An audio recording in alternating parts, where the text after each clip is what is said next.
Narthaki Podcast.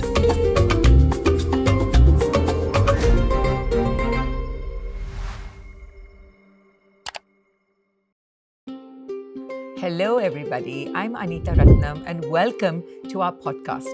This is a conversation and observations about the world of Indian dance. Me being a dancer, I've worn so many hats, and one of the things I have done and I've learned along the way is arts management. But I would think that just to be a dancer itself takes more than a lifetime. So why would a young girl like my guest today, Shruti Ranade, at the prime of her life, the peak of her career, she's all just 30 years old, want to become an arts manager as well? So welcome, Shruti.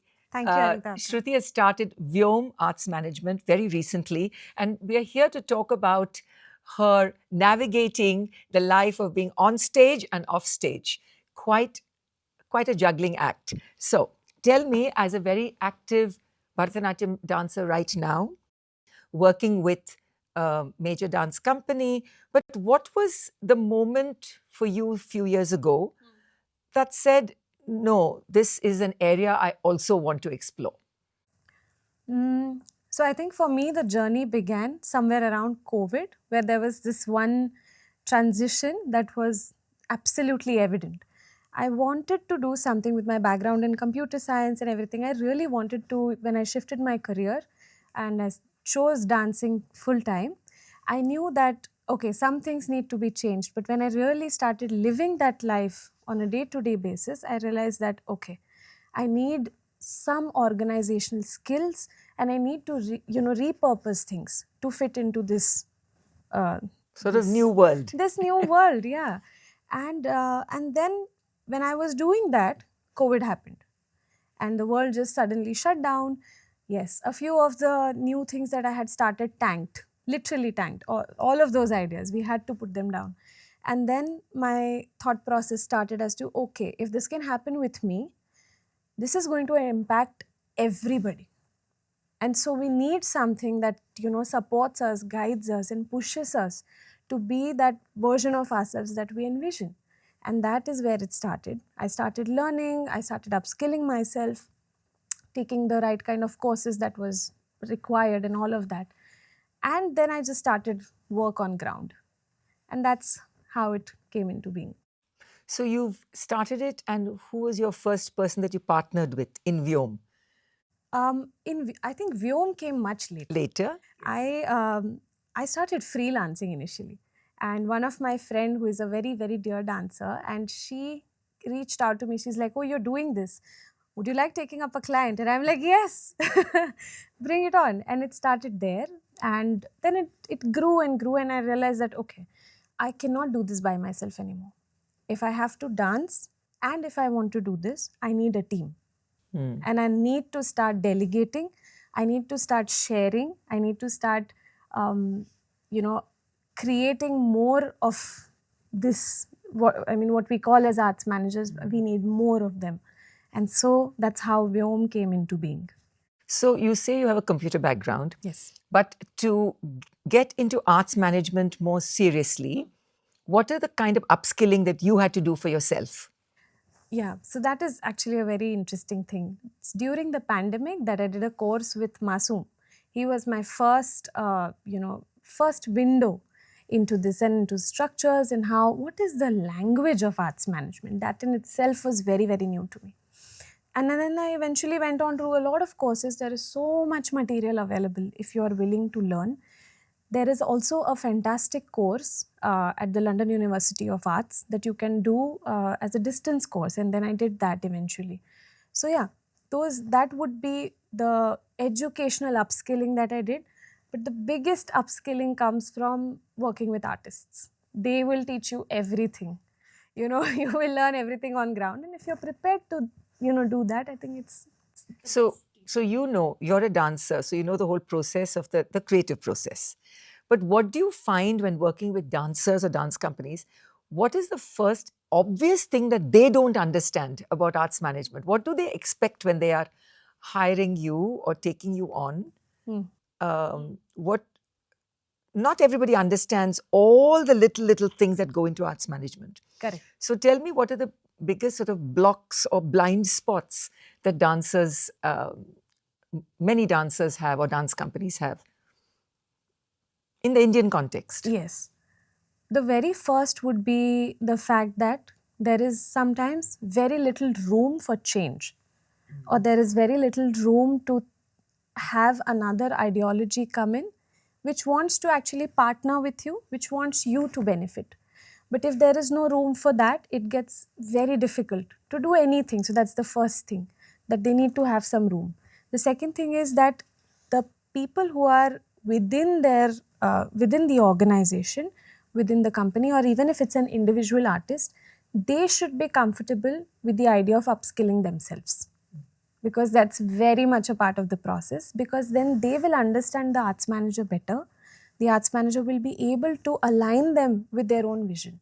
So when you say for upskilling, give me an example. Like, what should a dancer or a dance company, what's the basic first upskilling that you feel they need so that they could meet you and it could be mutually beneficial? First and foremost, and I think that has to be like a mandate, we all need to be financially literate. Yes, that is something that a Yes. lot of people are now speaking about. Yes. Financial illiteracy with dancers. Yes. Yes. Okay. Financial literacy, and I'm not just talking about knowing your banking and doing your share market and investment. That's not what I'm talking about. I need you to understand what profit really means to you, what it is to take a loss, and what is the vision and why are you doing what you're doing. Are you ready to bear a loss because there is a long-term vision? Is that the investment? All of these terms are blurry. So then what happens is, even if there is vision, it becomes so difficult to actually put it into action. So are you saying that when they engage with you, that they don't know what they're actually, or what they're actually getting in? They think it's equal to PR? Yes. Yeah. Yes, So, yes, absolutely. I yeah. think you said it very correctly. These terms are very loosely, interchangeably used, which I think is not okay. What a PR person does is completely different. What marketing and promotion does for an artist is very different. And what an arts manager does is something very special. It's a very intimate relationship that they share with the artist or the arts organization, and are genuinely rooting for them to succeed. And they do everything that it takes to nourish that. So would you then, under the Vyom umbrella that you now work under, if you take on a client, would you then be giving them a full timeline of, look, this is the performance. I'm working backwards. We are going to ask from you this, quotes, photographs, reels, posting. So you would do that as an arts manager, and you would you engage with the presenter as well, the person who's presenting you, or would you do it only with the client? I mean, the client pays you, which is the artist, but then once you know that the client is going to be at a venue and that there is a presenter, would you be engaging with a presenter as well as a liaison? Okay. I will answer this in two separate segments. The first thing is that, do we give a list of things and all of that, like let's call it a package, because that's how it is, right? So it heavily depends on what the project is, who the artist is, what the duration of the work is, and what are the expectations. Okay. If the expectations are extremely clear, which is somewhat rare, then we are willing to offer those kind of services, because it's very black and white. Right. It's workable. If the expectations are not clear, which is genuinely the case, and I don't think there is anything wrong with it, because we are working in a very gray area sometimes. When that happens, we tailor make things, and we love making timelines and all of that. But within the Indian context, there has to be some wiggle room, because there are lots of things that are shifting, and all of that is happening. So as arts managers, we also make sure that we can contain and we can do crisis management. That is one side of things. The second thing, when we have different entities involved, like the organizer, the artist, there's some arrangement is already there. Like I said initially, there has to be a room for us to come in. So either the artist needs to be aware that, oh, I'm going to this place, I've been invited, but I need PR. Mhm. I need this. Let me just accept Yes. and reach out to people like us who may be able to do that for you. Or if the organizer has the vision, they can deploy us in doing these things, right? So, can we do it? Definitely. But up until now, most of the organizers or most of the artists have been used to do this by themselves. They've been single driving forces. So, that makes it a little difficult for them to share the load. To sort of give up some of the responsibility. I'm a champion at delegating. I would love somebody to take it over because I've learned it all by doing with my generation. We grew up with our mothers managing us, right? And they, of course, had no management background. And that was the time when people wrote letters and picked up the phone and dialed, and made those connections. And even 20, 30 years ago, there were no arts management people here in India. So I'm really glad that I'm having this conversation with you. So let me get down to specifics. So would you say that would it be your responsibility to liaise with, say, media to place articles, or would that be the PR's the PR team? Is it something that you think a dancer at a dance company should have, like in parallel, to have both a PR team engaged as well as a management team, or do you function with placing articles and doing that kind of awareness outreach? Right. Okay. So when it comes to arts management, this is an umbrella term that we are using, first and foremost. Every single arts consultancy in India, and there are some fantastic people out there, everybody is offering different things. Some of them might be able to offer you that, they may have the bandwidth, the network and all of that. Some of them may not. Another thing here is what the artist is willing to give, genuinely, in terms of commercials as well. And this is something that we need to talk about here, because there are extremely high expectations, but it is not always reciprocated, and it's always a little tug of war when it comes to this, that, why don't you do this? The arts need it. Absolutely, the arts do need it, but there is a world that functions, and we need to match up to it. So if you want PR like another, some star or something that you are equating it with, then you will have to put in equal amounts of resources. Money. Absolutely, it costs money. No, that I completely agree with. But there are people I know. Have you had, like, let's put it this way, what are some of the more unreasonable demands that have been made of you? I think what I would definitely like to say before I say anything is that all demands, reasonable, unreasonable, come from a place of passion for artists. Correct. Yeah. Now, to demand something on the go without any notice, with very little time frame, very little window, that is something that is highly unreasonable. Correct. I would not recommend anybody putting that kind of pressure on your PR team, on your arts management team. Allow them time. Allow them some space. That's one. Working on very limited resources, be it money, be it the number of people that they are working with. So having those kind of unreasonable expectations is also something that we have to work around sometimes. I think these are the two main things. I think money becomes a very sticky issue with dancers, because you know that we dancers are standing in the middle of a very significant economy where everybody else is getting paid and the dancer gets paid last. And that is the Indian context. And people have become rich because of the dancer, but that's how the ecosystem is, unfortunately, at the moment. But do you think, Shruti, that the years of training in class and the way classical dance is framed, because we are told that we are vehicles for something larger than ourselves, that somehow there is something that discourages, something in the system that discourages us from trusting and collaborating with arts managers? And sometimes, do you think, or often, the expectations are sometimes unreasonable, like, I'm engaging you, make sure I have a house full. Yes. Yeah, I do get what you're saying.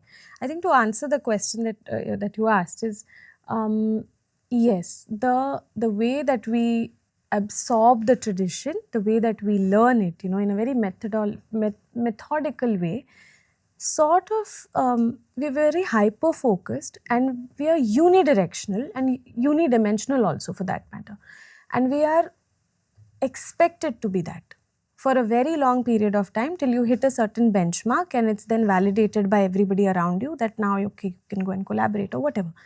But maybe if we keep the line of sight a little wider, probably we will be able to foster better collaborations and bring them into our practice early on rather than later. You've worked with clients across generations. What do you find would be something strikingly, something that strikes you when you work with somebody from your generation, a dancer, and say somebody very senior like me? I think one thing that that is interesting to me is trust changes. Because we have had different worldviews altogether, probably somebody who is younger would trust me or any other arts manager faster. Their trust may wear out faster as well, because we are still learning in life, and we are still learning to make those connections and hold on to people and fight for things. So we know that we don't have that experience. With somebody who is much older to me, much more experienced, the trust comes in slow, but when it comes steady. And that's very beautiful to have, because then you actually end up learning from the artist as well. It's not just a one-way street, and it becomes very beneficial for us as well. So if you were to tell our audience, say that you're addressing the dancers and artistic directors of dance companies, what are the 3 things that they have to really be prepared for when they engage with an arts manager for an event? And do you think that they should engage with an arts manager on a long-term basis, even without just an event happening? I'll answer the second one first. Yes, please engage with an arts manager, an arts consultant for a longer period of time. As I mentioned earlier, time is something that you really cannot, you can't give somebody 1 week and then expect them to do work that you have not been able to do in the last 1 or 2 years. It's very unfair. So give your arts managers, your arts consultants the time that they need. The 3 things that they should, can you please repeat just that? what are the 3 things that they should know or be prepared for when they're engaging you or any arts manager? Okay. They come to you, Yeah. but what should they know themselves? Okay. Because I mean, if they don't know the difference between arts management and PR, and you're going to do everything for them, and I'm going to have a house full show, I just have to rehearse and come and land up. Okay. What are the 3 things that you want them to be aware of? Okay. First thing that I would say this is more of a sharing than wanting them to be aware of, because it is probably from that space that they come to us. Right. So the first thing would be to be open-hearted, open-minded about something that you may not be aware of. Okay. Let's have room for that. Okay. That's the first thing. Secondly, I would say that diversification is not scary. Please don't be scared to diversify. It is not misalignment. It is equated with misalignment, right, left, center. And I observe so many of my peers or other dancers just studying them, and let's say one person is doing 2 to 3 things. It's because of that you wouldn't take them seriously is something that's very problematic to me, because you are really losing out on opportunities. Diversification in today's day and time, I sincerely feel, is a fantastic tool. If you can put it to good use, you're good to go. Okay, I have a question for you, because as an arts manager and somebody of your generation, there are so many arts managers and event managers who are now looking for young dancers to come and dance at, say, product launches in the space of a mall, to, I don't know, at anniversaries, birthday parties, dinners, the birth of a child. And the purest group will say, don't touch any of that. Yeah. I'm somebody who says, no, go have fun, get your money, because these are places where the young people can get the money, but curate what you want to dance. What would you say when you have these kinds of opportunities that come up? I'm not saying my generation will go for it at all, but I would not discourage the younger generation. So when you talk about diversification, Yes. are you somehow implying that companies should be ready to appear or share some of their work in these kinds of new urban metro spaces? Yes, that would be one of the many things. If you're curating a performance, if you're creating new work, I would say go back to the point of being open about collaborations. You may not know what a mall crowd wants. So probably collaborate with somebody who has an idea of this, who has done this before, wherein you can still retain what you're doing. You're not going against your own vision of where you started and what you want to be. So keep that alignment. Probably have somebody, work with multiple people to do this. That is one thing. Second thing in terms of diversification is that dance can create so much impact, like the other day we were talking about writing articles. Do that. Create more awareness, reach out to more people, and diversification could look and mean so many different things to different people. So just dancing is one of the aspects. But if you're taking workshops, if you're teaching children, if you're collaborating with NGOs that take arts to underprivileged communities, that's still doing the same work. So that kind of diversification is what I want them to think about. To think about more seriously. Yes, yes. Because I think we're still fixated on being on stage, being photographed, looking beautiful, being applauded, getting the good reviews. And now, of course, I want to come to social media. I find the pressure on the artist before they come to the venue now even more, because we have to create the reels, produce the reels, promote our own work, which I feel the organizer is shirking some responsibility. And they are not doing, I feel, from my own experience, and I've been doing, and I'm quite familiar with the digital medium. Yes. And I'm comfortable with it. But I feel that it is almost unfair to expect the artist to do all the promotion, and the presenter makes little or no investment in that area. I mean, social media area. They are booking the hall, they're doing everything else. But what about this other? They're expecting something different every time. So there's a lot of pressure on us as an artist. And you as an artist would also be noticing that. How can an arts manager help in this instance? Is there any way for you to suggest different ways in which a reel can be shot? Yes. Because now the reels are now looking the same. Every artist is talking to the camera, I'm coming to your city, please come. It's kind of, it's mundane. It's very mundane. Yes. It's very mundane. Yeah. So would that be an area that you could actually look at and think about? Yes. And I'm going to give you my perspective on this. Every social media manager has their own way of doing things, and that's fantastic. I do sincerely feel, though, that social media has to be a part and not the part, the most important part in the process of selling tickets. Okay. There has to be something that is happening before the performance. There has to be some engagement with the artist that is organic, on ground, in person. If that happens, and if we can then repurpose the content and do all of that, but there is some genuine exchange. With social media, beyond a point, it is very, very passive. So we need to bring back those interactions. We need to bring back that genuinity and not just say, hi, I'm performing, please come for my show. No. Do something more. Probably if you're dancing in Bangalore, go there a week prior or go there a month prior. Make friends, talk to people, meet them, then make content with them. Help them, bring them to your city. Talk about that as a journey. To talk about something, social media is fantastic. But to talk about it, you will have to do it, right, at some point. So I think that can be done. And I think the organizers have the weight of pulling everything through in terms of finances. And so they're bogged down by it. A lot of times this is what I have observed. And so then they shy away from doing anything extra because we've done so much. It's quantified like that. Right. So I feel if you have an arts manager, if you have a social media manager, you can have them come in for one project.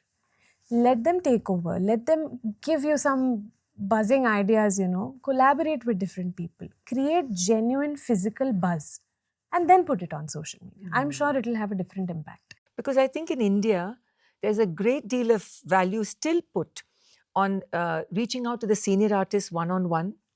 They're not going to be lured by Instagram or Facebook or X. So they want to be called, they want to be requested, and there's a lot, there is that still there. And I realized that when I went to Mumbai, and I personally reached out to the senior gurus, which the organizer didn't do. But I felt so much gratitude and so much reward when they actually all arrived for the performance. So I feel that we still need, as you say, that personal touch. Yes. 100%. And the personal touch, it doesn't mean that you're so young and you can't go to a senior dancer. They're just so happy to see people, because I think one of the things that my elders who are now, they feel very lonely and neglected. The very fact that you reach out and call them, they are so delighted. So I think that is something that culture connect is very important, a personal connect. Now with arts management now growing, and we still have to make the differentiation between event management, PR, arts management, and you being a dancer yourself. Is it taking any time out from your daily riyaz, your practice, your own personal projects that you want to create? Because it's hard. It's a left brain, right brain activity, and dance itself is difficult. Yes. And so how do you balance it yourself? Initially, it took me a long time to figure everything out, and I still don't think I've figured it out. It's a process. But I think there comes a time when you start enjoying the process. And I think I'm there right now. So standing at this point, I can tell you that I have to give an X number of hours to Vyom, to all my lovely artists, to all my clients. I have to give an X number of hours to my dance, my regular riyaz, and to my own management, like managing myself, because I don't have anybody. So that is also a part that I need to play. Apart from that, there's always going to be 10 other things. So the one thing that has worked out for me in that sense is to make sure what my week looks like. If you're not a part of my week, I'm here on a Sunday, and if I don't think I'm meeting you this week, I don't think I'm meeting you. That's how I think I've been able to work it out. And then there has to be time to meet people who have got nothing to do with Vyom or with dance. I have to make time, because otherwise I'm going to box myself up in what I feel is not a box. I'm still going to limit myself. So luckily, living in Mumbai, I think, and the perspective that my guru, Vaibhav sir, has given me, yes. I think I'm blessed, because Mumbai is a melting pot. You get out of your house, you maybe go to NMACC, you go to Prithvi, do whatever you want. You will meet 10 new people who you know nothing about, and you can always absorb, learn, and take that back and grow from. it. The way arts management is now positioned in India, I think it's only going to grow. And I wish there are at least 100 more arts management companies, because I think the arts really needs that kind of guidance. What do you say? Absolutely, I agree. I think that there is a lot of demand for this, especially now when we are in the time that I wouldn't say we are up against, but we have so many options. There's, incredible filmmaking. There's incredible stand-up happening. Great art is happening around us, and we need more people to come and see the traditional arts. And we have created this need. So for that to be out there, for the language and for there to be that bridge, you need arts managers who are dealing with both the sides. So I think it's a fantastic time to be in, and to be an arts manager, to learn more about arts, to be there to support. And I think it's only going to grow from here. Well, how about Vyom actually ideating one of those small salon Baitak dance festivals. Because I think the solo classical form that is so beautiful, is sophisticated and complex and layered, that is sort of being pushed aside for the larger spectacle, which is also easier to market. Yes. Easier to market, manage, and get the eyeballs. But also, I would really encourage. Are you saying this about the proscenium performance? Easier to market? No, I'm just saying that it's more the spectacle. Yeah. The idea of spectacle gets more attention. True. Yes? True. And the smaller solo artist people, the spaces are there, but there seems to be a sense of fatigue that is coming even with general urban audiences. But I think the time has come to bring back the beauty, and maybe this is where an arts manager can come, where you can ideate a kind of a series of places across cities where 50 people just come, and we do open up private spaces. It's happening for music, and it would be great to happen for dance. But I want to encourage dancers in their 50s and 60s and later to really engage with arts managers, because it's about intergenerational collaboration as well. And I really hope people listen to this podcast and watch it. Yes. And I'd just like to say that I'm extremely grateful that you've had me here. I think there is a lot ahead of me, and I will learn and I will change. But the fact that you felt that I could come here and talk about my practice, I'm very, very grateful. And I feel like the podcast and the idea that you have in itself is so refreshing, because all the others that I've seen, I sincerely hope that you go and watch and listen to it as well.